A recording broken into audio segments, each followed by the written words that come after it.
Situées au sud de Tahiti, les Australes furent les dernières îles polynésiennes à être accostées par les missionnaires européens du XVIIIe siècle.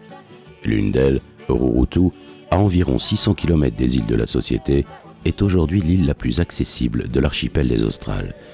Elle n'en demeure pas moins sauvage et rien ne semble pouvoir perturber la petite vie tranquille et quotidienne de ses quelques 2000 habitants. Les 36 km² de l'île se répartissent entre 3 villages, Moerai, Avera et Auti, chacun traversé par une route principale autour de laquelle la vie s'organise. Magasins, écoles, lieux de prière et bords de mer, rien ne semble manquer aux habitants de Rurutu.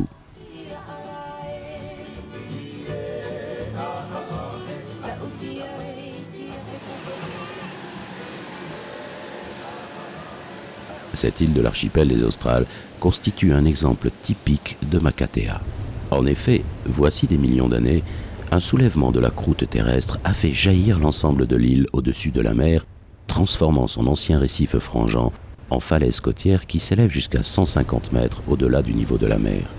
Les parois abruptes qui cernent aujourd'hui la majeure partie de l'île constituaient jadis les versants extérieurs de la barrière de corail. La vallée qui longe la route méridionale est l'ancien lagon qui s'étendait entre l'île et le Platier. Ce dernier représente l'actuelle ligne de côte qui plonge brusquement dans la mer le long de la côte sud-est. Comme dans tous les cas de Makatea, Rurutu possède de très nombreuses grottes calcaires, percées à flanc de falaises. Elles sont le souvenir du soulèvement cataclysmique qui projeta ces anciennes grottes sous-marines jusqu'à leur emplacement actuel.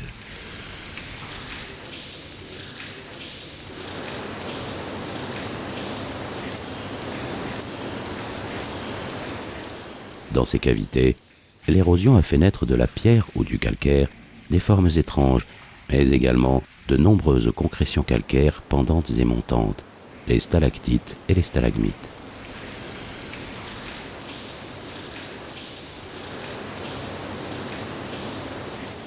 Tombant du plafond de l'une de ces grottes, Te Ana Eo, une stalactite servait autrefois de cloche au chef du village qui souhaitait rassembler ses disciples.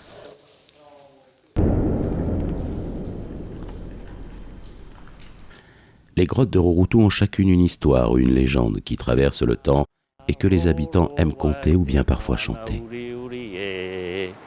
La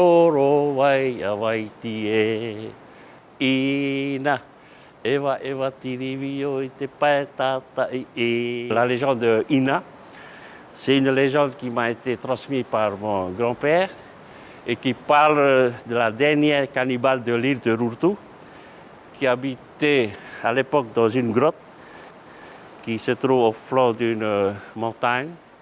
Et vers les années 1883, 85, 88, on s'est aperçu dans le village de Avera qu'il y avait des disparitions d'enfants, et en particulier des garçons qui avaient pour tâche le soir d'aller mettre les chevaux dans les plaines, et dans la journée, les vieillards et les vieilles dames, c'est à ce moment-là que les gens ont commencé à croire au diable, comme on dit chez nous, au Tupapau.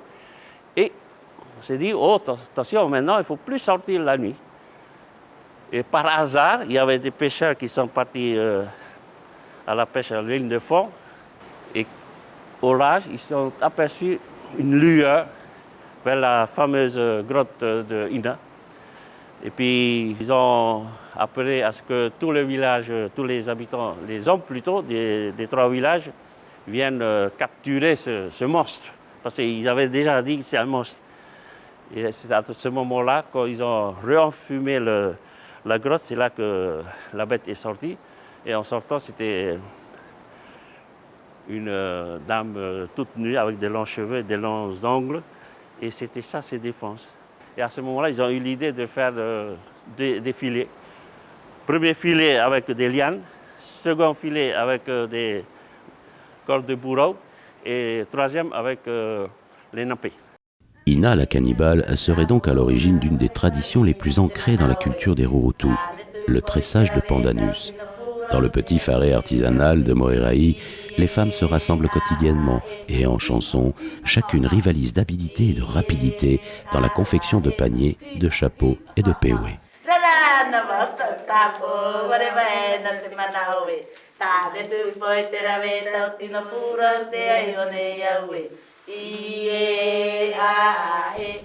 Le pandanus est l'une des matières premières de l'île.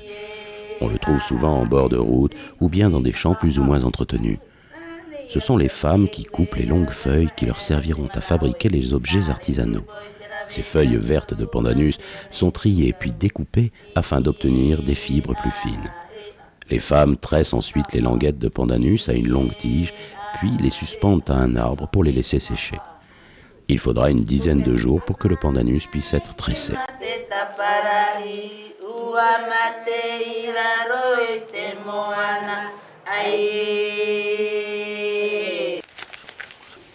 Une fois c'est séché le pandanus, là on fait embarquer et puis on détend et puis j'enroule et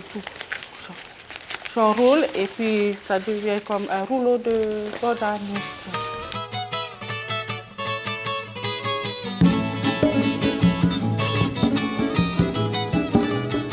Mais l'artisanat est loin d'être la seule tradition de Rurutu. Ainsi, de l'autre côté de l'île, dans le village d'Avera, se prépare une grande fête, la fête du mai, qui va durer tout le week-end. Pour cette grande cérémonie religieuse annuelle, les habitants d'Avera se préparent à accueillir les deux autres communes.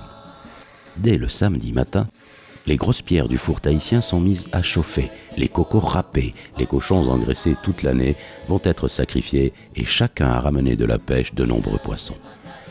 Maisons et jardins d'Avera sont nettoyés dans le moindre détail, tandis qu'à Moerai, le village se prépare déjà pour la semaine suivante, car ce sera son tour d'accueillir les deux autres communes.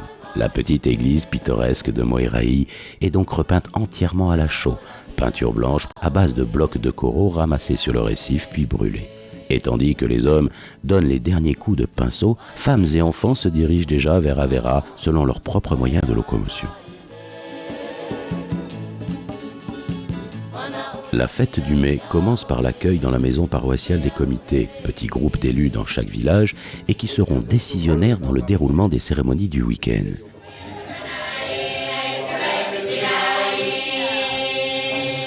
Les comités réunis se retrouvent dans la prière et les chants, tandis que les derniers préparatifs pour le grand repas de midi se terminent. Poissons et cochons enveloppés dans des feuilles de bananier sont sortis du four et femmes et enfants mettent une touche finale à la décoration du futur réfectoire. Une fois que les comités se sont mis d'accord sur le déroulement du week-end, tous vont se retrouver pour manger et c'est un point d'honneur que met chaque habitant d'Avera à ce que chacun se régale.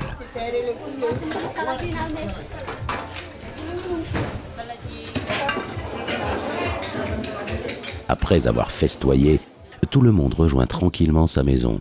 Et c'est alors un étrange contraste que ce village devenu ville morte jusqu'au lendemain. Le soleil, fatigué lui aussi, va se laisser doucement caresser par la mer avant d'être définitivement englouti et abandonner l'île à son obscurité.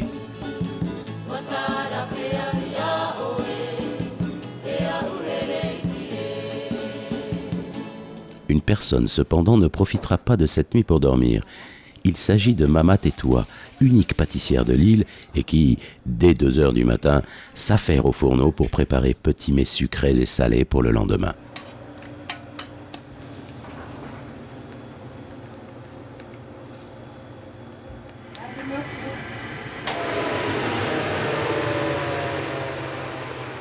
Comme je suis la seule pâtissière sur l'île, aujourd'hui, je suis en train de préparer des commandes pour la fête de mai.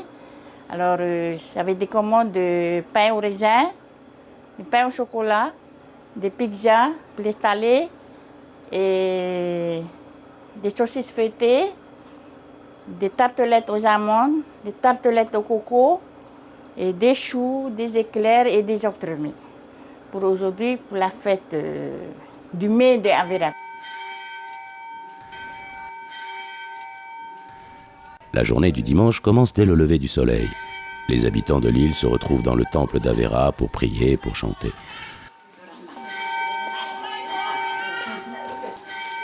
Mama Tetua, sans l'ombre d'une cerne, a rejoint les autres.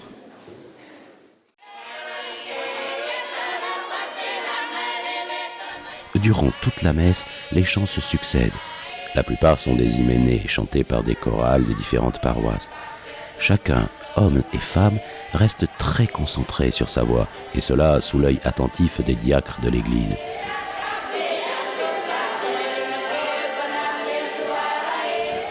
Les chants et les prières terminés, tout le monde se dirige vers le réfectoire afin de prendre des forces pour la journée qui va suivre. Selon la coutume, ce sont les habitants de la commune qui accueillent, qui ont préparé et qui serviront le repas. Mais tandis que les uns mangent, certaines préfèrent chanter.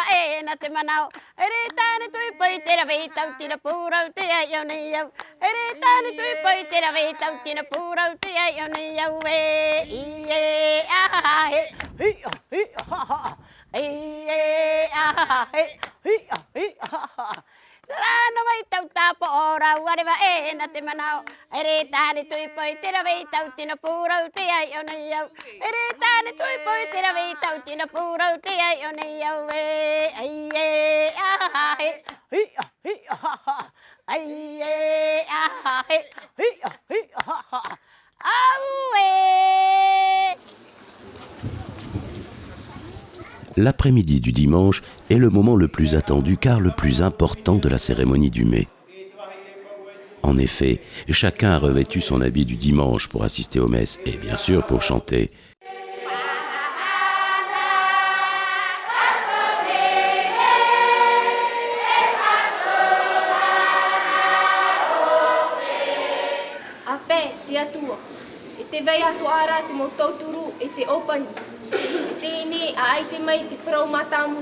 Durant tout l'après-midi, petits et grands vont se succéder pour lire un extrait de la Bible et donner un peu d'argent afin de contribuer au bon fonctionnement de l'Église.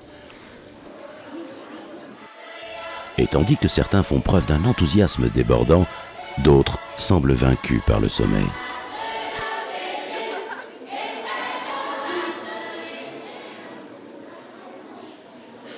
Les chants, les prières et les dons vont durer tout l'après-midi dans l'église d'Avera.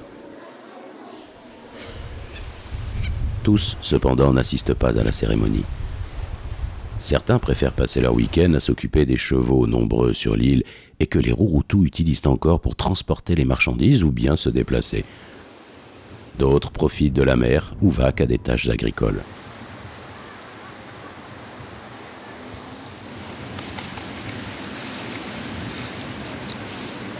Les grandes vallées au sol exceptionnellement fertiles permettent aux habitants de Rurutu de cultiver de très nombreuses variétés de fruits et légumes. Oscar, depuis l'âge de 26 ans, suit les traces de ses parents et grands-parents et cultive chaque jour l'immense taraudière de ses ancêtres, tandis que certains utilisent les longues tiges du taro pour s'abriter du soleil, d'autres, courageusement, préparent les champs pour les semences. Le taro à Rurutu est très important, c'est en quelque sorte le pain du Rurutu, quoi.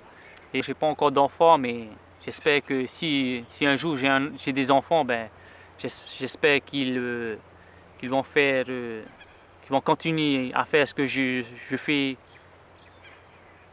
et ce que les grands-pères aussi ont fait, quoi. Parce que avant, c'était pas comme ça, quoi. C'était une terre tout entière et les grands-pères d'avant, c'est eux qui ont tout creusé, qui ont creusé, qui ont circulé l'eau et tout. Et c'est pas vraiment un petit travail. J'espère qu'ils vont continuer à travailler dans les champs de taro.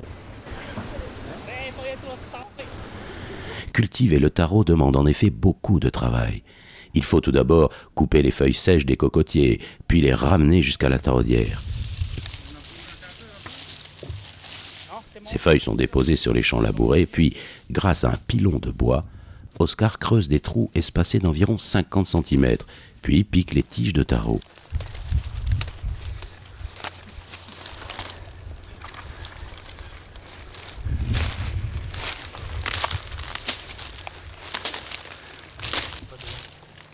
Il faudra attendre environ 8 mois avant que le taro ne pousse et puisse être consommé.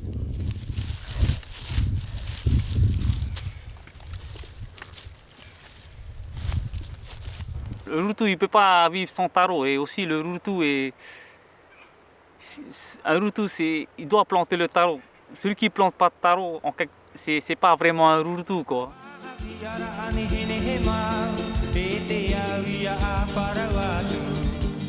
Certains des agriculteurs de Rurutu ont cependant rompu avec les traditions et se sont modernisés. C'est le cas de David Poetaï qui a décidé d'installer dans le sud de l'île une plantation hydroponique. L'agriculture hydroponique est une agriculture qui est gérée par un ordinateur et une pompe. La pompe, elle sert à faire circuler l'eau et son engrais dans des tuyaux et ensuite passe pas-dedans des tubes plastiques. Et dessus ces tubes plastiques, il y a des trous et dans ces trous, on met des petits verres avec les graines des légumes. En ce moment, on cultive la tomate, le concombre, la salade.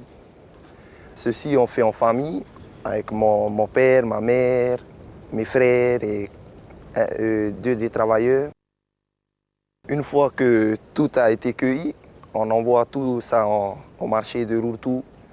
Dans le marché, et ça part tous 100%.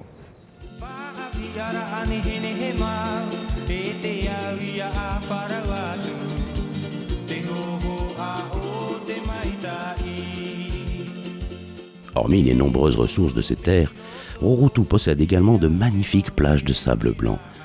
Les plus belles courent vers l'est de la pointe, mais comme partout autour de l'île, il n'y a que très peu de bassins peu profonds entre la rive et le récif extérieur.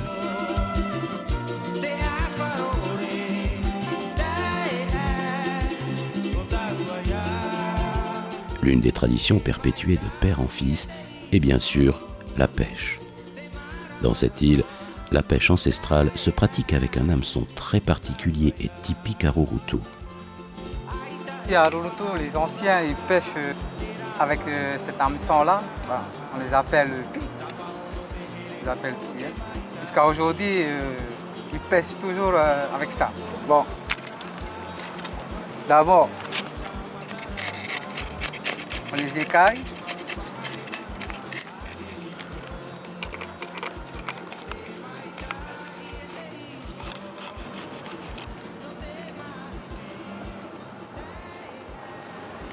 Avec les fils là, on les entoure pour cacher l'hameçon.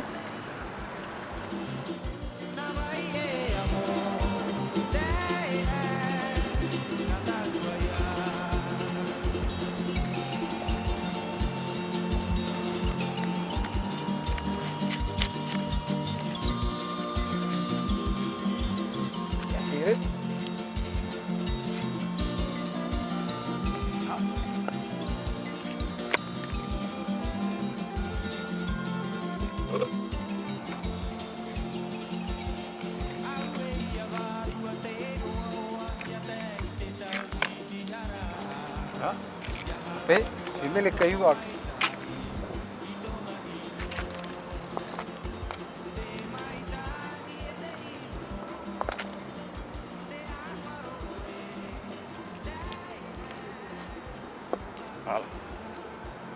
Et après, il y a juste à mettre dans l'eau.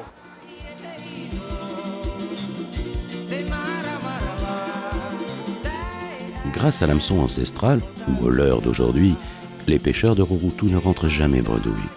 Les thons ou bonites servent au repas du soir ou du lendemain, alors que les petits poissons mélangés à l'eau de mer serviront d'accompagnement aux plats principaux.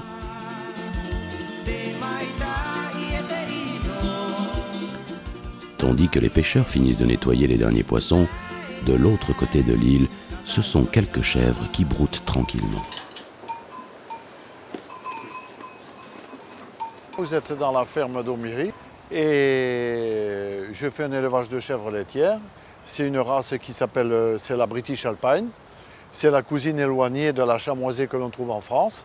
J'ai actuellement 25 laitières et on fait du fromage fermier. Je fais 7 variétés de fromage et je traite manuellement les chèvres parce que le cheptel ne permet pas d'automatiser la manipulation.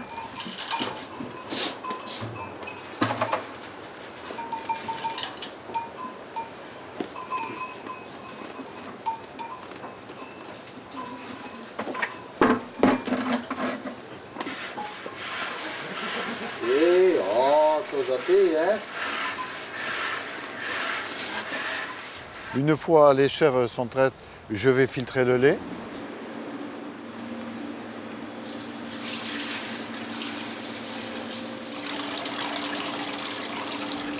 Je vais dans mon laboratoire et là, plus personne n'en a accès à la pièce vu qu'on n'a pas le droit de entrer parce qu'il faut s'habiller avec une tenue spéciale. Et on laisse fermenter le lait pendant 24 heures. Et suivant la variété de fromage que l'on veut, on les laisse affiner entre 7, 8 ou 10 jours. Le fromage affiné est ensuite emballé sur quelques feuilles de couleur, puis vendu au marché de Rurutu ou expédié à Papeete. Mais ce que les chèvres ne savent pas, c'est qu'aujourd'hui est un jour un peu particulier sur l'île de Rurutu. En effet, au village d'Avera, c'est la cérémonie du Yomarafare, la visite des maisons. 2 représentants de chaque district, suivis de tout le village, visiteront les maisons et décideront si oui ou non elles sont bien entretenues. Chaque accueil se fera selon la coutume sous la projection de talc et de parfum. Ce sera également l'occasion de s'assurer qu'aucun habitant ne manque de rien.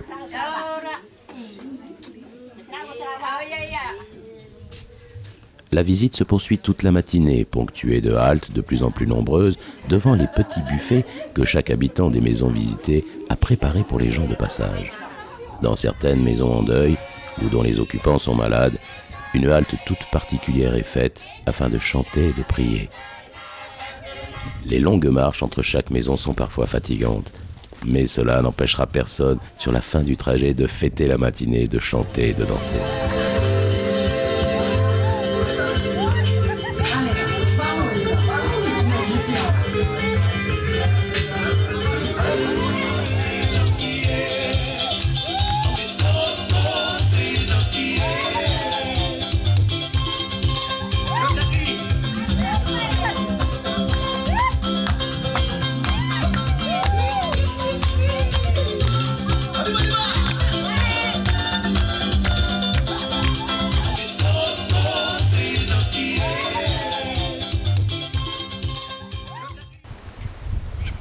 Si certains semblent vouloir fuir le bruit de la fête, d'autres, sereins, savent apprécier le calme des plages tranquilles de bord de lagon. Les animaux, la nature et les gens, tous vivent en harmonie tranquille dans cette île aux 1000 douceurs.